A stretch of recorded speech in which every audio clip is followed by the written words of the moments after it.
गुरवे गौरचन्द्राय राधिकायै तदालये कृष्णाय कृष्णभक्ताय तद्भक्ताय नमो नमः। वन्देऽहं श्रीगुरो श्रीयुतापदकमलं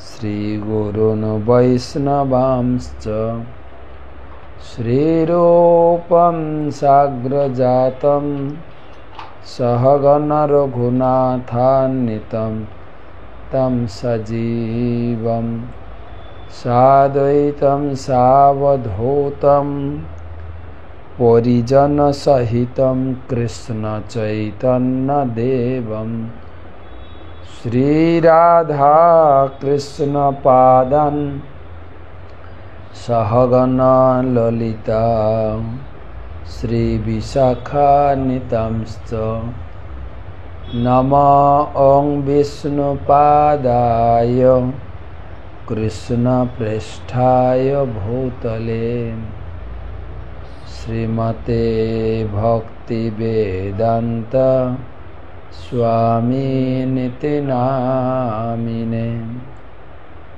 नमस्ते सारस्वते देवे गौरवाणी प्रचारिणे निर्विशेष शून्यवादी पाश्चात्यदेशतारिणे।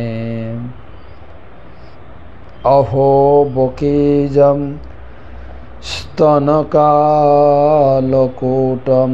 जिघ्रांसयां पायत्यप्यसाध्यं लेभे गतिं धातुचितां ततोऽन्यं कं वा दयालुं शरणं व्रजेम। जय श्री कृष्ण चैतन्य प्रभु नित्यानंद श्री अद्वैत गदाधर श्रीवासादि श्री गौर भक्तबिंद। हरे कृष्णा कृष्णा कृष्णा हरे हरे हरे राम राम राम हरे हरे। ओम नमो भगवते वासुदेवाय। ओम नमो भगवते वासुदेवाय। ओम नमो भगवते वासुदेवाय। नारायणं नमस्कृत्य नरं चैव नरोत्तमं देवीं सरस्वतीं व्यासं ततो जयम् उदीरयेत्। तमादिदेवं करुणानिधानं तमालवर्णं सुहितावतारम् अपार संसार समुद्रसेतुं भजामहे भागवत स्वरूपम्। ग्रंथराज श्रीमद्भागवतम चतुर्थ स्कंधे अष्टविंशति अध्याय दात्रिंशतितम श्लोक 32 श्लोक नंबर 32।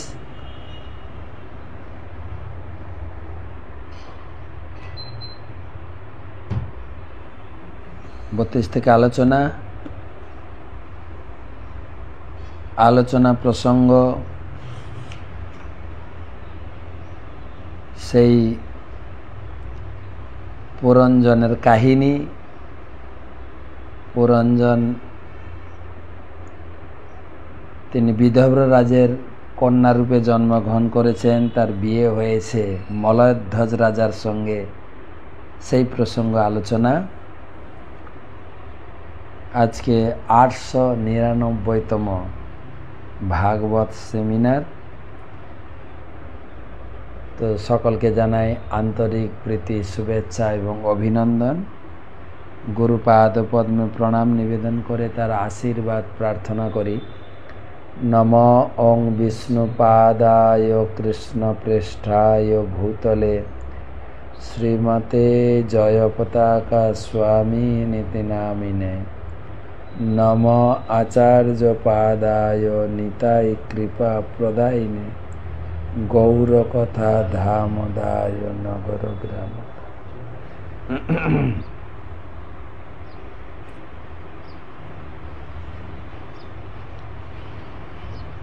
ভাগবত মাহাত্ম্য। হেম সিংহ যুতম চৈতৎ বৈষ্ণবায় দদাতি চ কৃষ্ণেন স সাযুজ্য স্বপুমান লভতে ধ্রুবম। স্বর্ণ সিংহাসনে রেখে কোনো ব্যক্তি যদি কোনো বৈষ্ণবকে ভাগবত দান করেন, তিনি ভগবত গতি ব্রহ্ম সাযুজ্য লাভ করবেন। আলোচনা শুরু করছি 32 নম্বর দ্বাত্রিংশতিতম শ্লোক থেকে। অজ্ঞস্তপাক দুহিতরম উপয় এমে ধৃতব্রতাম যস্যাম দৃঢ়চ্যুত জাত ইদম বাহাত্মজো মুনি। অগস্ত্য প্রাক দুহিতরম উপয়েমে ধৃতব্রতাম যস্যাম দৃঢ়চ্যুত জাত ইদম বাহাত্মজো মুনি। ভগবান শ্রীকৃষ্ণের পরম ভক্ত মলয়ধ্বজের প্রথমা কন্যাকে অগস্ত্য মুনি বিবাহ করেছিলেন। তার থেকে একটি পুত্র হয়েছিল যার নাম ছিল দৃঢ়চ্যুত এবং তার পুত্রের নাম ছিল ইদম্বাহ। এই পরম্পরা মলধ্বজের একটা কন্যা এবং 7টি পুত্র হয়েছিল, সেই কন্যার কথা বলা আছে।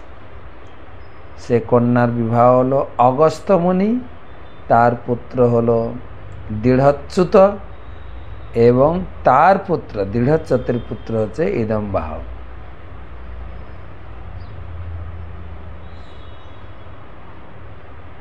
অগস্ত্য মুনি নামটি অত্যন্ত তাৎপর্যপূর্ণ। অগস্ত্য মুনি মনের দ্যোতক।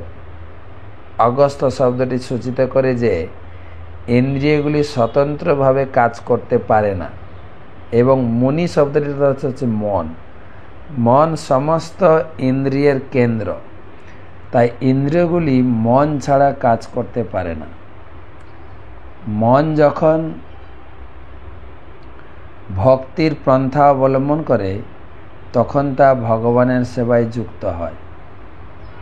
ভক্তির পন্থা ভক্তিলতা হচ্ছে মলয়ধ্বজের প্রথম কন্যা, পূর্বেই বর্ণনা করা হয়েছে, যা তার চক্ষু সর্বদা কৃষ্ণের নিবন্ধ ছিল। অসিতেশ খনাম, কোনো দেবদেবীতে ভক্তি করা যায় না। ভক্তি কেবল বিষ্ণুর উদ্দেশ্যে নিবেদিত হতে পারে। শ্রবণম কীর্তনং বিষ্ণু। পরম তত্ত্বকে নির্বিশেষ বলে মনে করে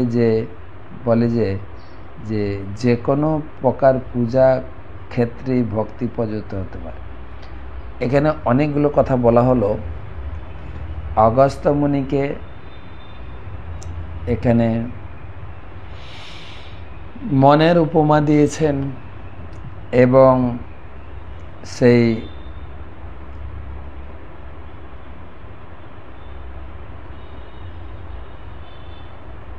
মলধ্বজের প্রথম কন্যাকে এখানে ভক্তিলতার সঙ্গে তুলনা করা হয়েছে। যাই হোক, এখানে প্রভুপাদ বলছেন ভক্তি কোনো দেবদেবীকে করা যায় না। দেবদেবীকে পূজা করা হয়, শ্রদ্ধা করা হয়। ভক্তি কথাটির সংজ্ঞা আছে, ভক্ত ভগবানকে ভক্তি করে। ভক্তি মানে আছে ভক্তিমূলক সেবা। প্রভুপাদ তাৎপর্যে লিখেছেন, ভক্তি কথাটির যদি ইংলিশ অভিধানে অর্থ খোঁজা হয় ডিভোশন, কিন্তু প্রভুপাদ প্রতিটি ক্ষেত্রে লিখেছেন ডিভোশনাল সার্ভিস। ভক্তি কর্তাটির মানে হচ্ছে ডিভোশনাল সার্ভিস, অর্থাৎ ভগবানের সেবায় যুক্ত হন। তো ভজ ধাতু সেবায়াম, গীতাতে বলা হয়েছে ভজ ধাতু সেবায়াম। ভজ ধাতু সেবায়াম মানে ভ মানে ভক্তি, ভ মানে ভগবান, ভ মানে ভক্ত। ভক্ত ভগবানকে ভক্তি করে। ভক্তি কথাটা অনেক ক্ষেত্রে অপপ্রয়োগ করা হয়। ভক্তি ভরে একটু ঔষধ খাও, ভক্তি ভরে আমার কথা শুনো, ভক্তি করে পূজা করে, সব কথাই ভক্তি লাগায়। ভক্তি করে ওষুধ খাও, সেগুলো শ্রদ্ধা অর্থে ব্যবহার করা হয়, শ্রদ্ধা বা নিষ্ঠা। দেবদেবীকে ভক্তি করো না, দেবদেবীকে পূজা করো, সম্মান করো। তো দেবদেবীকে ভক্তি করা হয় না। ভক্তি কেবল ভক্ত ভগবানকে ভক্তি করে, এটাই।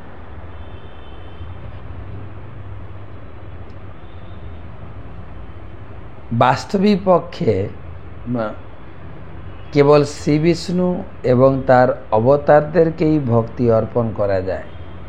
তাই ভক্তিলতা হচ্ছে দৃঢ়ব্রত, কারণ মন যখন সম্পূর্ণরূপে ভগবানের সেবায় যুক্ত হয় তখন মন আর বিচ্যুত হয় না। কেউ যদি অন্য কোনো পন্থায় কর্মযোগ অথবা জ্ঞানযোগের দ্বারা আধ্যাত্মিক মার্গে অগ্রসর হতে চায় তাহলে তার অধঃপতন অবশ্যম্ভাবী। কিন্তু কেউ যদি ভক্তিতে স্থির হয় তাহলে তার আর পতন হয় না। একবার ভক্তিতে যুক্ত হলে তার ধীরে ধীরে অগ্রসর লাভ হয়। ভক্তি থেকে পতন হলেও ভক্তি পথ থেকে বিচ্যুত হয় না, সেটা গীতায় ভগবান বলেছেন। এটা আমাদের একমাত্র পুঁজি বা সাহারা। ভগবান বলেছেন নেহাভি ক্রমণা সহস্তি প্রত্যাবায় ন বিদ্যতে স্বল্প মপস্য ধর্মস্য ত্রায়ত মহতভয়া। কেবলমাত্র স্বল্প পরিমাণ ভক্তিও মহাভয় থেকে ত্রাণ করে। তো বলা হচ্ছে সেই দৃঢ়চ্যুত তার পুত্র রূপে এসেছিলেন ভক্তির।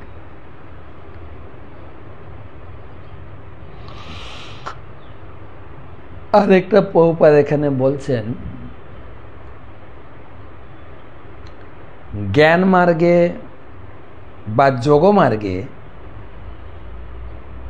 আধ্যাত্মিক মার্গে অগ্রসর হওয়া খুব কঠিন।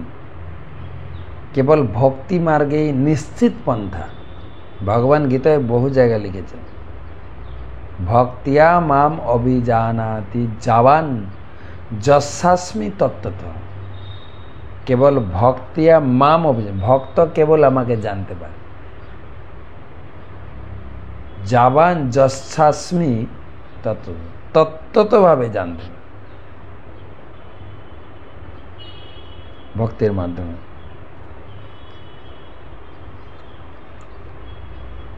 এইভাবে ভক্তিলতা থেকে দৃঢ়চ্যুতের জন্ম হয়। দৃঢ়চ্যুত থেকে তার পুত্র ইদম মাহের জন্ম হয়। ইদম মাহ শব্দটির অর্থ যিনি যজ্ঞের সমিধা নিয়ে গুরুদেবের শরণাগত হন। এর তাৎপর্য হচ্ছে ভক্তিলতা মানুষকে আধ্যাত্মিক পদে স্থির করে। এইভাবে স্থির হলে আর তার কখনো অধঃপতন হয় না এবং তার পুত্র নিষ্ঠা সহকারে শাস্ত্র নির্দেশ পালন করে। সে সম্বন্ধে বেদে বলা হয়েছে তদ বিজ্ঞানার্থম স গুরুম এভাবিগচ্ছেদ সমিত পাণি সত্রিয়ম ব্রহ্মনিষ্ঠম। ভগবত ভক্তির মার্গে যারা দীক্ষিত তারা নিষ্ঠা সহকারে বৈদিক শাস্ত্র নির্দেশ অনুসরণ করে। তারপর রাজশ্রী মলয়ধ্বজ তার পুত্রের মধ্যে তার রাজ্য 33 নম্বর শ্লোক विभज्य तनयेभ्य खां राजर्षि मलयध्वज आरिराध ईशो कृष्णं सजगाम कोलाचलम। विभज्य तनयेभ्य खां राजर्षि मलयध्वज आरिराध ईशु কৃষ্ণম সজগাম কোলাচলম। তারপর রাজর্ষি মলয়ধ্বজ তার পুত্রদের মধ্যে তার রাজ্য ভাগ করে দিয়েছিলেন। একাগ্র চিত্তে কৃষ্ণের আরাধনা করার উদ্দেশ্যে কুলাচল নামক নির্জন স্থানে তিনি গমন করেছিলেন। বিবজ্জ তনয়েভ্য খাম রাজর্ষি মলয়ধ্বজ আরিরাধ ঈশো কৃষ্ণম সজগাম কুলাচলম। তো এবারে একটু পিছিয়ে যাই। সেই পুরঞ্জনের জন্ম হয়েছিল বিদর্ভ রাজের রাজকন্যা রূপে, তার বিয়ে হয়েছে মলয়ধ্বজ রাজার সঙ্গে। এখন সেই বিদর্ভ রাজের রাজকন্যার কথা একটু ফিরে আসি।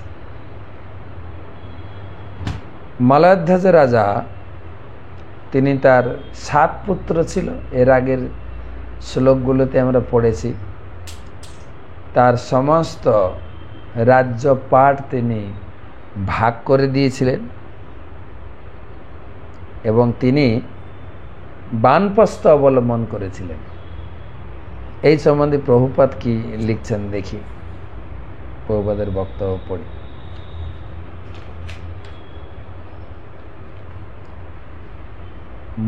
রাজা মহারাজ মলয়ধ্বজ নিশ্চিত রূপে একজন মহাভাগবত ছিলেন। ভাগবত ভক্তি সম্পাদনের দ্বারা ভক্তি সম্প্রদায় শ্রবণ কীর্তন বিষ্ণু বিস্তার করার জন্য তিনি বহু পুত্র এবং শিষ্য প্রাপ্ত হয়েছিলেন। প্রকৃতপক্ষে এই প্রকার শিষ্যদের মধ্যে সারা পৃথিবী ভাগ করে দেওয়া উচিত। সকলের কর্তব্য হচ্ছে কৃষ্ণ ভক্তির প্রচারে যুক্ত হওয়া। পক্ষান্তরে বলা যায় যে শিষ্য যখন উপযুক্ত হয় এবং প্রচার করতে সক্ষম হয়, তখন শ্রী গুরুদেবের কর্তব্য হচ্ছে অবসর গ্রহণ করে কোনো নির্জন স্থানে বসে শাস্ত্র গ্রন্থ রচনা করা এবং নির্জন ভজন করা। নির্জন ভজনের অর্থ হচ্ছে কোনো নির্জন স্থানে বসে নীরবে ভগবত ভক্তি সম্পাদন করা। এই নির্জন ভজন নবীন ভক্তদের পক্ষে সম্পাদন করা সম্ভব নয়। এখানে আরেকটি জিনিস প্রস্ফুটিত হচ্ছে যে মলয়ধ্বজ রাজা তিনি এই যে তার পুত্রদের মধ্যে সমস্ত রাজ্য বিভাজন করে দিয়েছিলেন, বন্টন করেছিলেন। সেটা গুরুত্বপূর্ণ শিক্ষা প্রভুপাদ বলছে।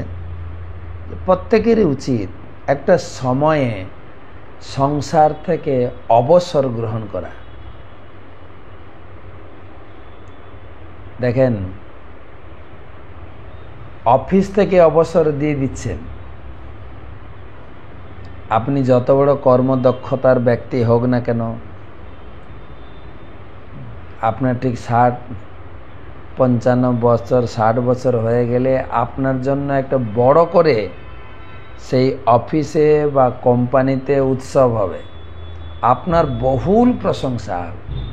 বহুল, দাদা আমাদের কোম্পানিকে অনেক দূরে প্রসারিত করেছেন, অনেক দূরে সম্মানিত করেছেন, অনেক প্রশংসা। দাদার কর্মদক্ষতার কাছে আমরা কৃতজ্ঞ, অনেক অনেক অনেক অনেক কথা বলা হবে। কিন্তু শেষে বলা হবে, দাদা দয়া করে কাল থেকে আপনি আর অফিসে আসবেন না, আপনার জন্য অফিসের দরজা কাল থেকে বন্ধ। ফেয়ারওয়েল, বিদায় সম্বর্ধনা, এত বড় একটা চিঠি লিখে সুন্দর করে দেওয়া হবে, শংসাপত্র। আর আপনাকে এতদিন কাজের জন্য অনেক কিছু উপহার উপঢৌকনও দেওয়া হবে, কিন্তু মূল কথা হচ্ছে কাল থেকে আর আপনি আসবেন না অফিসে। তো আমার অফিস কর্মদক্ষতা থেকে আমি অবসর নিলাম বা পেলাম, এবারে সংসার থেকে তো অবসর নিতে হবে। ছেড়ে দেন সন্তানদের উপর সংসার, তারা দেখুক তাদের সন্তান, তাদের সংসার তাদেরকে চালাতে দিন।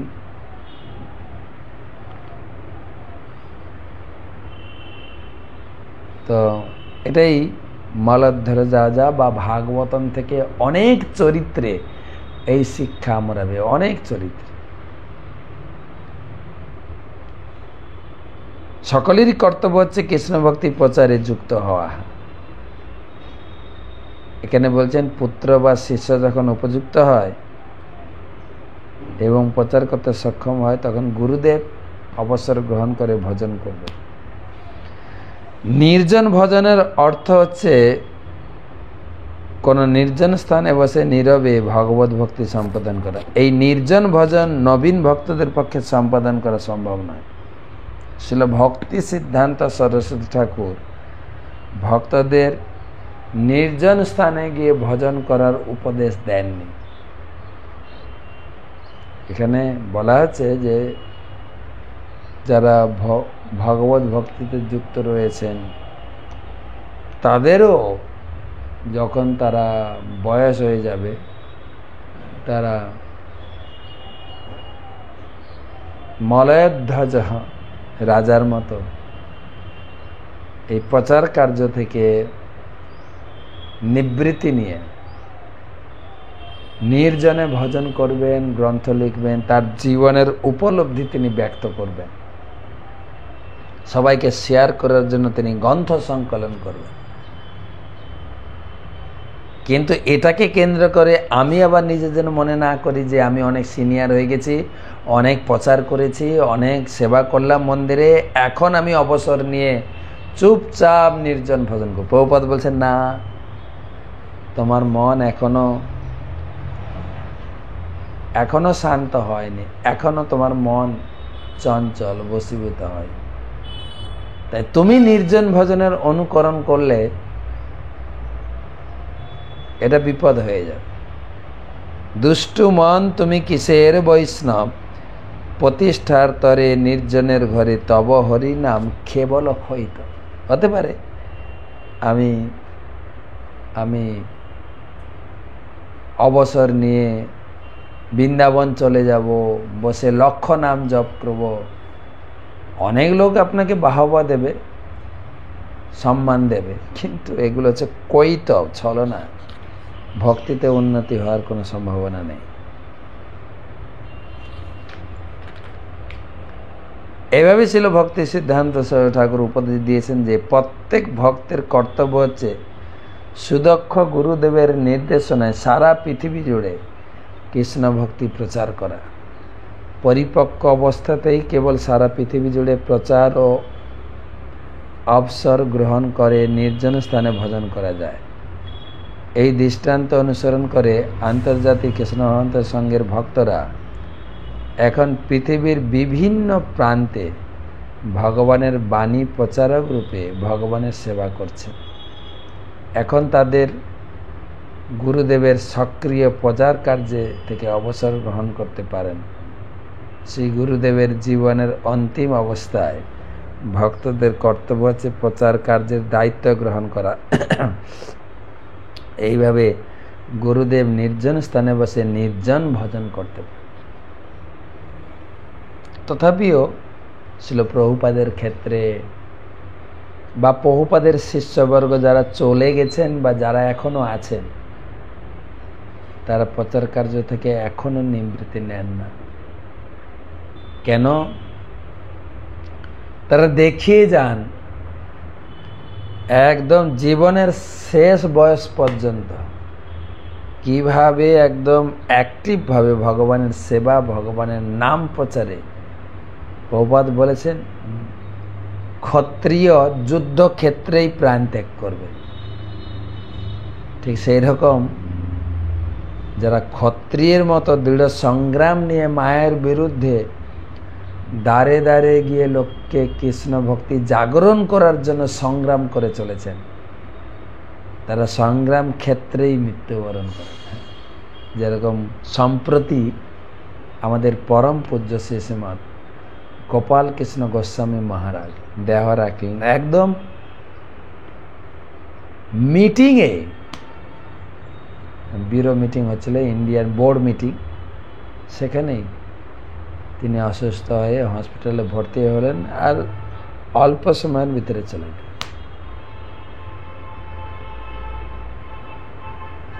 অনেক অনেক প্রচার করেছেন, প্রভুপাদের সেবার অন্তহীন সেবা করেছেন, কতগুলো মন্দির, হাজার হাজার মানুষকে দীক্ষা দেওয়া এবং ক্লান্তহীনভাবে ছুটে বেরিয়েছে। তার প্রশংসায় ইস্কন ভক্তরা একদম পঞ্চমুখ, প্রত্যেকটি ভক্ত ওনার প্রশংসা করেছে। বিশেষ করে যে যতটুকু ওনাকে বুঝতে পেরেছেন ততটুকুই প্রশংসা করেছেন। আমি প্রশংসা অনুষ্ঠানে ছিলাম, সম্বর্ধনা অনুষ্ঠানে, দুটো অনুষ্ঠান ছিল। আমি অনেক কিছু জিনিস জানতাম না, সেখানে বসে বসে জেনেছি। তারা প্রচার কার্য থেকে অবসর নেন। আমার গুরু মহারাজও তিনি অক্লান্ত পরিশ্রম করে প্রচার করেছিলেন। হসপিটাল থেকে এলেন 3 মাস, আমি ভিডিও, কিন্তু হসপিটাল থেকেও তিনি চুপচাপ থাকেননি। হ্যাঁ, যখনই হসপিটালে যাবেন অসুস্থ হয়ে সঙ্গে সঙ্গে মেসেজ দেবেন, আমি এতগুলো জপমালা নার্সদের দিয়েছি, এতগুলো গীতা দিয়েছি, এতগুলো জপ মেশিন ক্লিকার দিয়েছি, সে রিপোর্ট দেবেন। নার্সরা, ডাক্তাররা আসেন মহারাজের, গুরু মহারাজের সেবা করার জন্য, চিকিৎসা করার জন্য, আর গুরু মহারাজ সেই সুযোগে তাদের পারমার্থিক চিকিৎসা করেন। আপনারা প্রসাদ খাবেন, আপনারা গীতা পড়বেন, হরিনাম করবেন, যখন মুমূর্ষু রোগীর কাছে যাবেন ভগবানকে প্রার্থনা করবেন, ভগবানই সাহায্য করবে।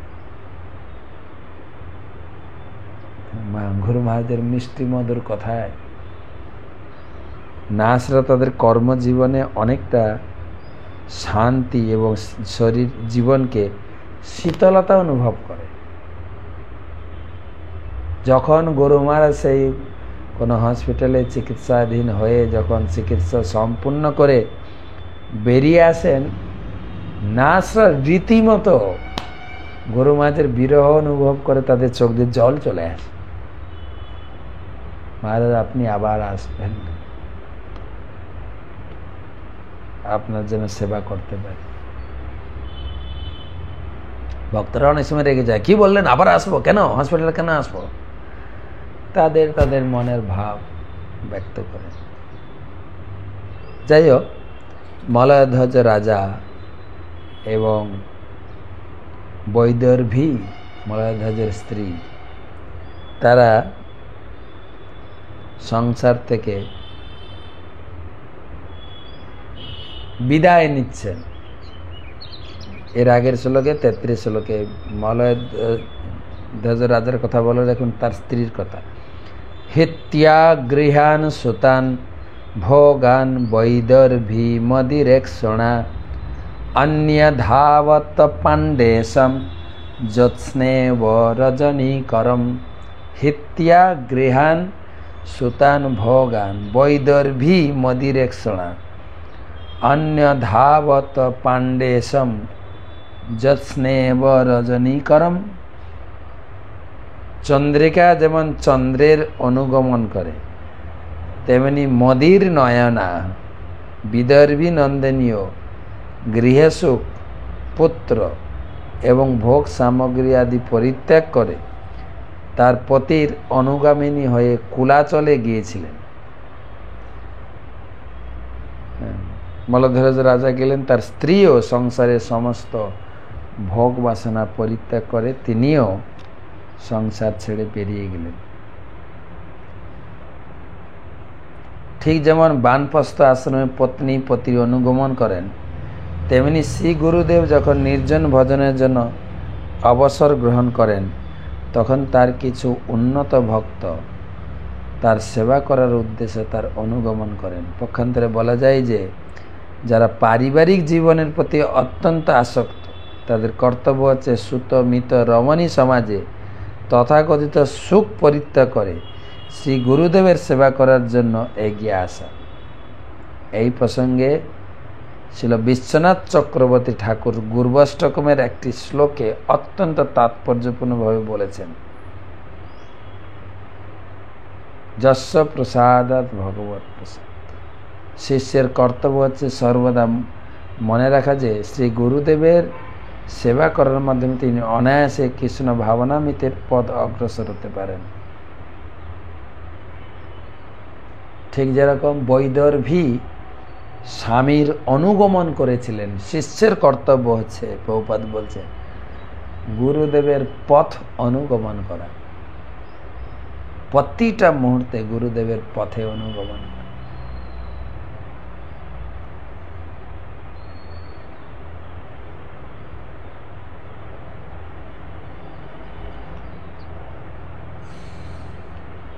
শাস্ত্রে বলা হয়েছে শ্রী গুরুদেবের প্রসন্নতা বিধানের জন্য তার সেবা করার দ্বারা ভগবত ভক্তির পরম সিদ্ধি লাভ হয়।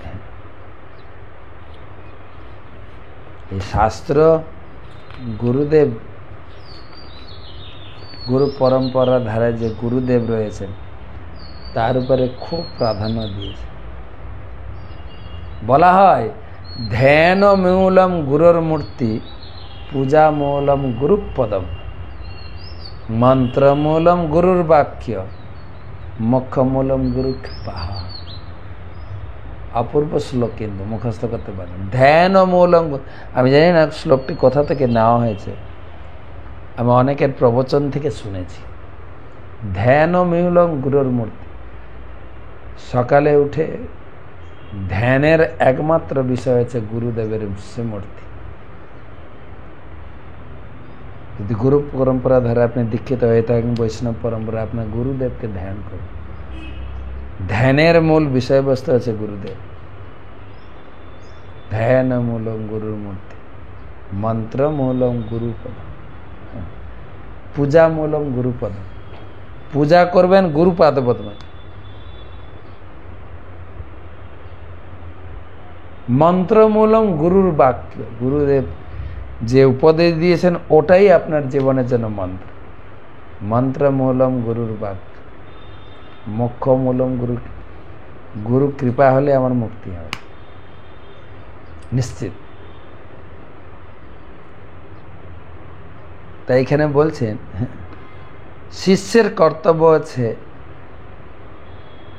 গুরুদেবের সেবা করার মাধ্যমে তিনি অনায়াসে কৃষ্ণ ভাবনার পথে অগ্রসর হতে পারেন।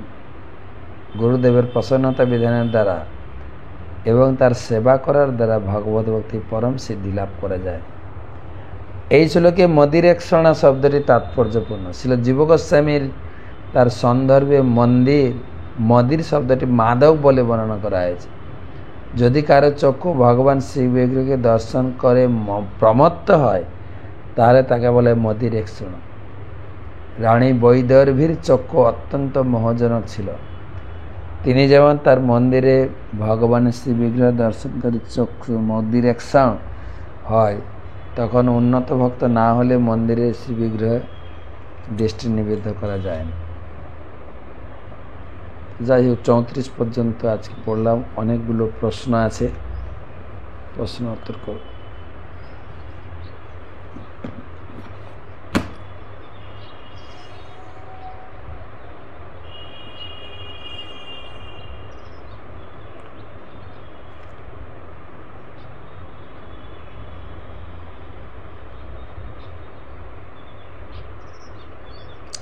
প্রশ্ন করেছেন উত্তম বিট, বর্ধমান আসানসোল থেকে। উত্তম বিট,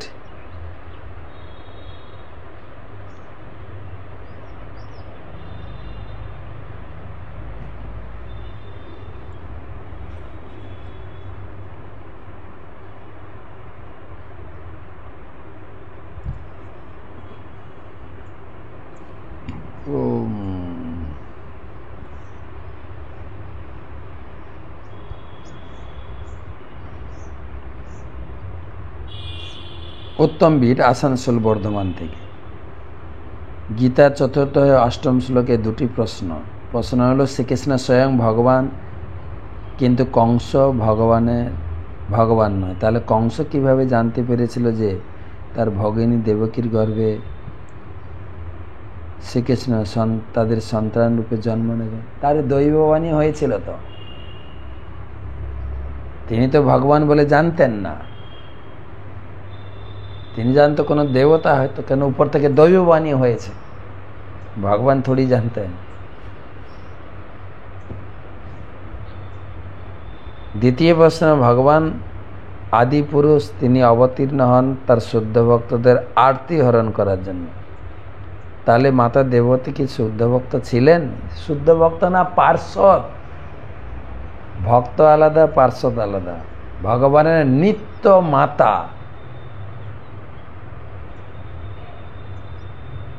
তার গর্ভে তিনি আবির্ভূত হয়েছিলেন। এটা তো ভগবানের শুধু লীলা। আমরা হয়তো মনে করছি তিনি এত কষ্ট পেয়েছেন দেবকী মাতা। না, ভগবানকে প্রাপ্ত হওয়ার জন্য যে কোনো মূল্যের কষ্ট ভোগ করা যায়, তাই কষ্ট বলে মনে হয় না।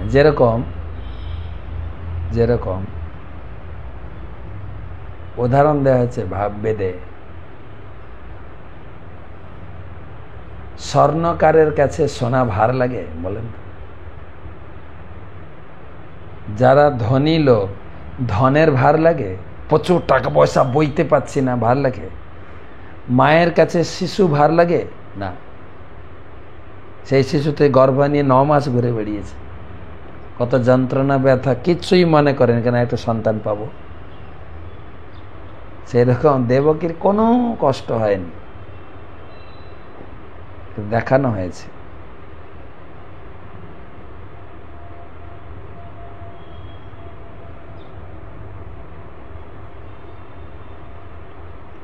পরবর্তী প্রশ্ন, রিঙ্কু প্রামাণিক নদিয়া থেকে প্রশ্ন করেছেন,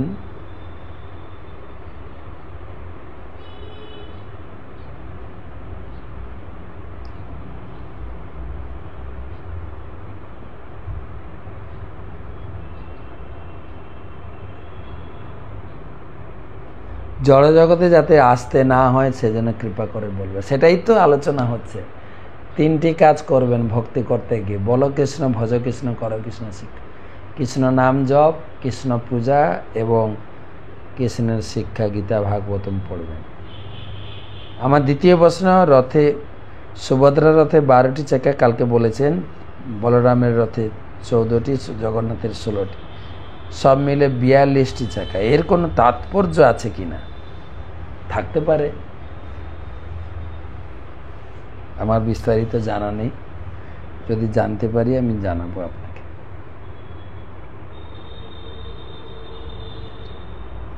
পরবর্তী প্রশ্ন করেছেন মুক্তি মিত্র, উত্তর 24 পরগনা থেকে।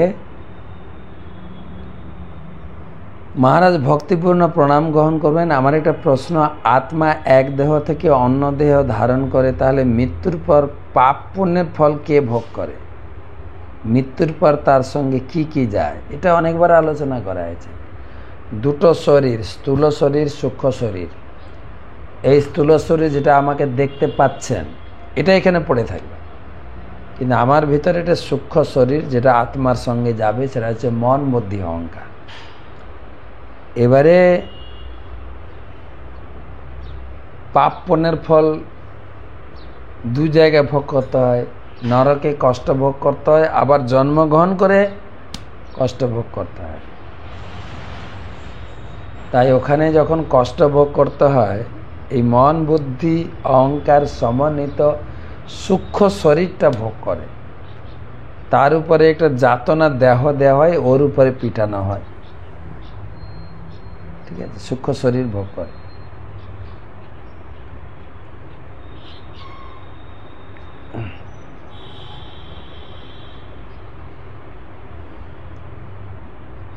যদি প্রশ্ন পরিষ্কার না হয় আরেকবার করবেন।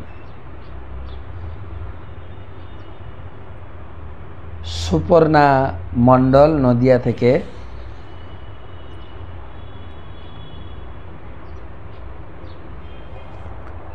মহারাজ, আমার প্রশ্ন, অনেকেই তিলক তুলসী মালা ধারণ করেন, কি করে বুঝবো তিনি সঠিক বৈষ্ণব? ভালো প্রশ্ন। বৈষ্ণবের লক্ষণ হচ্ছে কমপক্ষে 3টে কাজ তিনি করেন। তিনি হরিনাম করেন, বিষ্ণু নাম জপ করেন, হরিনাম করেন, কেবল হরি পূজা করে, হরি প্রসাদ খান, অন্য কিছু খান না। অর্থাৎ তিনি সম্পূর্ণরূপে শাকাহারী, নিরামিষাশী। কৃষ্ণ নাম, কৃষ্ণ পূজা এবং কেবলমাত্র গীতা ভাগবতম পড়েন, কৃষ্ণ শিক্ষা। আর কেবলমাত্র তার কাছে গেলে কৃষ্ণ সম্বন্ধীয় কিছু জানতে পারবো, তিনি বৈষ্ণব। যেই কৃষ্ণ তত্ত্ববেত্তা সেই গুরু হয়, তার মুখ থেকে কেবল কৃষ্ণ নাম, কৃষ্ণ কথা শোনা যায়। সুপ্রীতি শ্রীদেবী মাতাজি,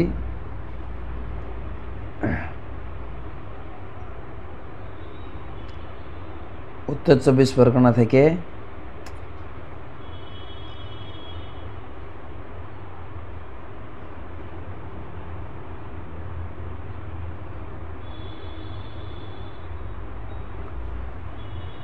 আমার প্রশ্ন, আমাদের হৃদয়ে ভগবান জগন্নাথকে বসানোর জন্য কি প্রার্থনা করা উচিত? গুন্ডিচা মার্জনে অধ্যায়টা পড়বেন। চৈতন্য চরিতামৃতে মহাপ্রভু কি সুন্দরভাবে আকুতিভাবে ভগবানের মন্দির পরিষ্কার করেছিলেন, যেন নিজ হৃদয় মন, চোখের জল দিয়ে এবং নিজের কাপড় দিয়ে কত সুন্দর ভগবানের পরিষ্কার পরিচ্ছন্নতাভাবে সেবা করেছে। ভগবত ভক্তিটা যেরকম আমরা আগে আলোচনা করেছি, ডাক্তারি পাস করলে ডাক্তার হয় না, ইন্টার্নশিপ করতে হবে। ঠিক সেই রকম আমরা বৈধি ভক্তি করছি, কিন্তু যখন স্বতঃস্ফূর্ত ভগবানের প্রতি ভালোবাসা জন্মাবে, জগন্নাথের মাসির কাছে ট্রেনিং নেবেন, জগন্নাথকে কিভাবে তিনি হৃদয়ে ধারণ করে সেবা করবেন, এই 7 দিন অ্যাটলিস্ট সুন্দরভাবে ভক্তি অর্পণ করতে হবে, তাহলে ভগবান গ্রহণ করবেন ভগবানকে হৃদয়। তবে আরও তো শর্টকাট বলা হয়েছে, যেখানে বলা হয়েছে নিয়মিত যদি আপনি ভালো করে ভাগবত শ্রবণ করেন, ভাগবতের প্রথম 2 নম্বর শ্লোক, সদ্য হৃদি অবরুদ্ধতে অত্র কৃতিভি শুশ্রূষবি তৎক্ষণাৎ। যদি নিয়মিত আপনি ভাগবত পড়েন এবং ভাগবত শ্রবণ করেন, তাহলে হৃদয়ে আপনার ভগবান প্রকাশিত হবেন, অবরুদ্ধ হয়ে যাবেন, আপনার হৃদয় ছেড়ে ভগবান যাবেন না। ব্যাসদেব স্বর্ণ অক্ষরে লিখে গেছেন, প্রথম স্কন্ধের প্রথম অধ্যায়ে 2 নম্বর এবং লাস্ট লাইন, সদ্য হৃদয় অবরুদ্ধতে অত্র কৃতিভি শুশ্রূষবি। আপনি যদি নিয়মিত ভাগবত শোনেন, আপনার হৃদয়ে ভগবানের প্রকাশ ঘটবে, আপনার জীবনটা কৃতার্থ হয়ে যাবে। কৃতিভি শুশ্রূষবি তৎক্ষণাৎ। ভাগবত এত আকর্ষণীয়, নিয়মিত শ্রবণ। তো আপনাকে কৃতজ্ঞতা জানাই, আপনি একদম লকডাউনের শুরু থেকেই আমাদের ক্লাসে যুক্ত রয়েছেন।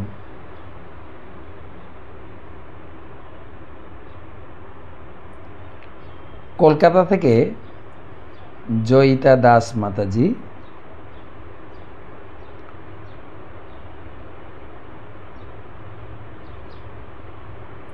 আমি জয়িতা দাস, আপনার ভক্ত, কলকাতা বেহালা থেকে। মহারাজ, আমার ডায়াবেটিস আছে, হাই সুগার আছে, ওষুধ খাই 2 বেলা। আমার রাধামাধব বিষ্ণু নারায়ণ আছেন ঘরে, তা আমি ওনাদের বিস্কুট ও ছোলা দিতে পারি কি? পারি জল তুলসী পাতার সাথে, কারণ রোজ মিষ্টি প্রসাদ দিলে তো আমার সেটা খাওয়া সম্ভব নয়। অবশ্যই ভগবান বলেছেন, ছাড় দিয়েছেন, একটা নিয়ম দিয়েছেন মন্দিরে সেবার জন্য, কিন্তু ঘরে ঠাকুর সেবার জন্য একটা ছাড় দিয়েছেন। মন্দিরে একদম কড়াকড়ি নিয়ম করে দিয়েছেন, পত্রং পুষ্পং ফলং তয়ম। যখন ঘরের পূজা হলো, যৎ করসি যদ অশ্নাসি যৎ জুহসি দদাসি যৎ, নবম অধ্যায় 26-27 শ্লোক পড়বে। তুমি যা খাও, অর্থাৎ আপনাকে ডাক্তার যা ডায়েট দিয়েছেন, এটা খেতে হবে, এটা খেতে পারবেন না, ওই ডায়েটেই ভগবানকে ভোগ দিয়ে খাবেন প্রসাদ হিসাবে। তবে যদি চান ভগবান প্রসাদ ছাড়া, ভগবান মিষ্টি ছাড়া গ্রহণ করে না, 2-4 দানা মিশ্রি দিয়ে দেবেন, বেশি না দিয়ে। আপনি যেটা বলছেন বিস্কুট বা যা যা দেবেন তার সঙ্গে 2-4 দানা মিশ্রি দানা দিয়ে দেবেন, তাহলে দুর্দিক রক্ষা হয়ে যাবে। পরবর্তী প্রশ্ন, সুপ্রতিম পুরকাইত প্রভু প্রশ্ন,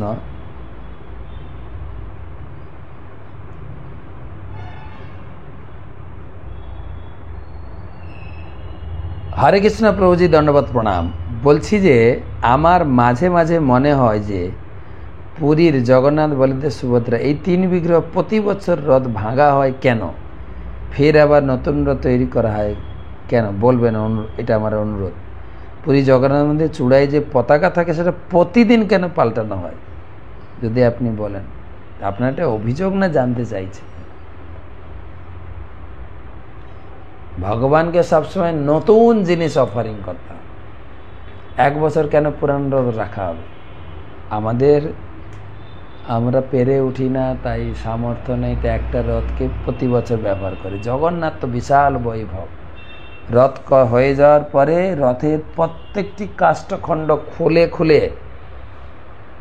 দিয়ে দেওয়া হয়, যা ভক্তরা নিয়ে গিয়ে ঘরের, যারা মাটির ঘর বা খড়ের ঘর বা চালের ঘর বানান, তার ঘরের মূর্ধনি হিসাবে ব্যবহার করেন। আমার বাড়িটা পুরী থেকে বেশি দূর নয়, শুনেছি, দেখেছি। একদম নিলাম করে ছেড়ে দেওয়া।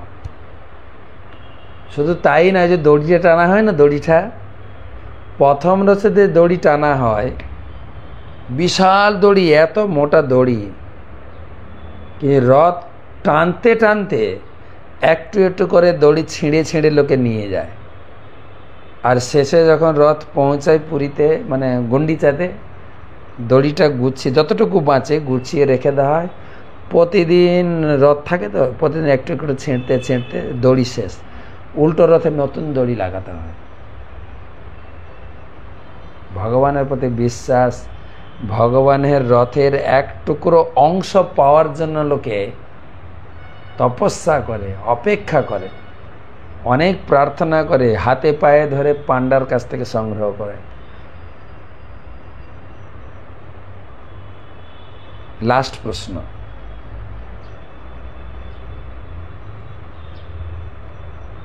দীপ্তি মঞ্জু ঘোষ,